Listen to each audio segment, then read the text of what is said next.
Hi friends, welcome back to my channel. ఈరోజు బియ్య పిండితో అప్పడాలను చూపించబోతున్నాను. చాలా తక్కువ టైంలో ఎవరైనా సరే ఈజీగా చేసుకోవచ్చండి. చాలా టేస్టీగా ఉంటాయి. సమ్మర్ వచ్చేసింది కదండి, ఎండతో పని లేకుండా ఫ్యాన్ కిందనే ఆరిపోయే ఈ అప్పడాలను ఒక్కసారి చేసి పెట్టుకుంటే సంవత్సరం అంతా స్టోర్ చేసుకోవచ్చు. ఎలా చేసుకోవాలో ప్రాసెస్ చూసేద్దాము. ముందుగా స్టవ్ మీద మందంగా ఉండే ప్యాన్ పెట్టుకొని 4 కప్పుల వాటర్ వేసుకోవాలి. 2 కప్పుల బియ్యపిండికి 4 కప్పుల వాటర్ అయితే కరెక్ట్‌గా సరిపోతుంది.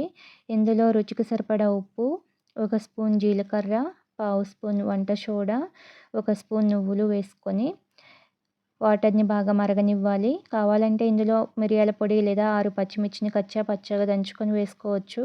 వాటర్ ఇలా బాయిలింగ్ అయ్యేటప్పుడు 2 కప్పుల బియ్యపు పిండిని కొద్దిగా వేసుకుంటూ కలుపుకోవాలి. ఫ్లేమ్‌ని సిమ్‌లో పెట్టుకొని బియ్యపు పిండి ఉండలు కట్టకుండా బాగా మిక్స్ చేసుకోవాలి. లో ఫ్లేమ్‌లోనే ఉంచి 4, 5 నిమిషాలు బాగా స్మూత్‌గా అయ్యే వరకు ఉడికించుకోవాలి. ఇలా కలుపుకుంటూ ఉడికించుకోవడం వల్ల పిండి అంతా ఈవెన్‌గా కుక్ అవుతుంది, స్మూత్‌గా ఉంటుంది. 2 కప్పుల బియ్యపు పిండికి 4 కప్పుల వాటర్ అయితే కరెక్ట్‌గా సరిపోతుంది. ఎక్కువ తక్కువ లేకుండా కరెక్ట్‌గా ఉంటుంది.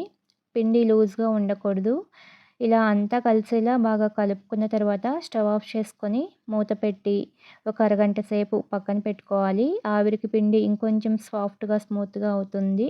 అరగంట తర్వాత చూడండి, పిండి చక్కగా మగ్గిపోయి ఇంకొంచెం సాఫ్ట్‌గా అయింది. పిండి ఎంత బాగా కుక్ చేసుకుంటామో అప్పడాలు కూడా అంత బాగా వస్తాయి. మళ్ళీ ఒకసారి పిండి అంతా కలిసేలా బాగా కలుపుకోవాలి. లైట్‌గా వేడి తగ్గిన తర్వాత చేతితో బాగా కలుపుకోవాలి. ఇలా కలుపుకున్నాక చేతికి కొంచెం వాటర్‌ని కానీ, నూనెని కానీ అప్లై చేసుకొని పిండిలో నుంచి కొద్దిగా పిండిని తీసుకొని చిన్న చిన్న బాల్స్ లాగా చేసుకోవాలి. మనకి నచ్చిన సైజులో ఉండలుగా చేసుకోవచ్చండి. ఇలా కొన్ని ఉండలు చేసుకున్నాక మిగిలిన పిండి ఆరిపోకుండా మూత పెట్టుకోవాలి. అప్పడాలు చేసుకోవడానికి ఇలా ఒక పూరీ ప్రెస్ తీసుకొని 2 కవర్లు తీసుకొని ఆయిల్‌ని కానీ, వాటర్‌ని కానీ అప్లై చేసుకోవచ్చు. ఇలా ఆయిల్ అప్లై చేసుకోవడం వల్ల పిండి కవర్‌కి స్టిక్ అవ్వకుండా ఉంటుంది. ఇప్పుడు ఒక్కొక్క పిండి ముద్దని తీసుకొని పూరీ ప్రెస్ మీద సెంటర్‌లో పెట్టి లైట్‌గా ప్రెస్ చేసుకోవాలి. పైన ఉన్న కవర్‌ని తీసి అప్పడాన్ని కవర్ నుంచి తీసుకోవాలి. చూడండి, మరీ పల్చగా కాకుండా, మందంగా కాకుండా ఈ థిక్‌నెస్‌లో ఉండేలాగా చేసుకొని ఒక క్లాత్ పైన కానీ, కవర్ పైన కానీ వేసుకోవచ్చు. అదేవిధంగా మిగిలిన పిండిని కూడా ఇలానే సెంటర్‌లో పెట్టి లైట్‌గా ప్రెస్ చేసుకొని కవర్ నుంచి తీసుకొని క్లాత్ పైన వేసుకోవాలి. ఒకవేళ పూరీ ప్రెస్ లేని వాళ్ళు కింద ఒక ప్లేట్ మీద కవర్‌ని పెట్టి ఫ్లాట్‌గా ఉండే గిన్నెని పెట్టుకొని నొక్కితే ఇలా పల్చగా అప్పడంలాగా వస్తుంది. దీన్ని కవర్ నుంచి తీసి క్లాత్ మీద వేసుకోవాలి. అదేవిధంగా పిండి మొత్తాన్ని ఇలా 2 విధాలుగా చేసుకోవచ్చు. పూరీ ప్రెస్ మీద కానీ, ఇలా గిన్నెతో ప్రెస్ చేసుకొని కానీ అప్పడాలను చేసుకొని ఆరబెట్టుకోవాలి. ఎండ అవైలబుల్‌గా ఉంటే ఎండలో పెట్టుకోవచ్చండి. ఎండలో కుదరని వాళ్ళు ఫ్యాన్ కింద ఆరబెట్టుకోవచ్చు. నేనైతే ఫ్యాన్ కిందనే ఆరబెట్టుకున్నానండి. ఒక రోజంతా ఫ్యాన్ కింద పెట్టుకున్నాను.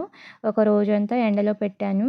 ఎండలో పెట్టుకోవడం వల్ల అప్పడాలు బాగా ఎండిపోయి సంవత్సరం పాటు పాడవకుండా, పురుగు పట్టకుండా ఉంటాయి. చూడండి, అప్పడాలు పగుళ్ళు లేకుండా చాలా బాగా వచ్చాయండి. ఇలా అప్పడాలు బాగా ఆరిపోయిన తర్వాత ఎయిర్‌టైట్ డబ్బాలో స్టోర్ చేసుకుంటే సంవత్సరం పాటు నిల్వ ఉంటాయండి. ఎప్పుడు కావాలంటే అప్పుడు తీసుకొని ఫ్రై చేసుకోవచ్చు. ఈ అప్పడాలను వేడి వేడి ఆయిల్‌లో ఫ్రై చేసుకుంటే చాలా బావుంటాయండి. చూడండి, అప్పడం ఎంత బాగా పొంగుతుందో. టేస్ట్ కూడా చాలా బాగున్నాయండి. ఈ అప్పడాలను పప్పులోకి, సాంబార్, రసంలోకి నంచుకొని తింటుంటే చాలా టేస్టీగా ఉంటాయండి. అంతేకాదు, ఈవినింగ్ టైంలో స్నాక్స్ తినాలనిపిస్తే ఇలా అప్పడాలను వేయించుకొని పైన కొంచెం ఉప్పు, కారం వేసుకొని తింటే చాలా బావుంటాయి. అప్పడాలు క్రిస్పీగా, క్రంచీగా చాలా బాగున్నాయి. ఇంకెందుకు లేట్, ఈ క్రిస్పీ బియ్యపిండి అప్పడాలను మీరు కూడా చేసుకొని మీకెలా వచ్చిందో కామెంట్ చేయండి. వీడియో నచ్చితే లైక్ చేయండి. మీ ఫ్రెండ్స్‌కి, రిలేటివ్స్‌కి షేర్ చేయండి. కొత్తగా చూస్తున్న వాళ్ళు మన ఛానల్‌ని సబ్స్క్రైబ్ చేసుకోండి. Thank you for watching this video.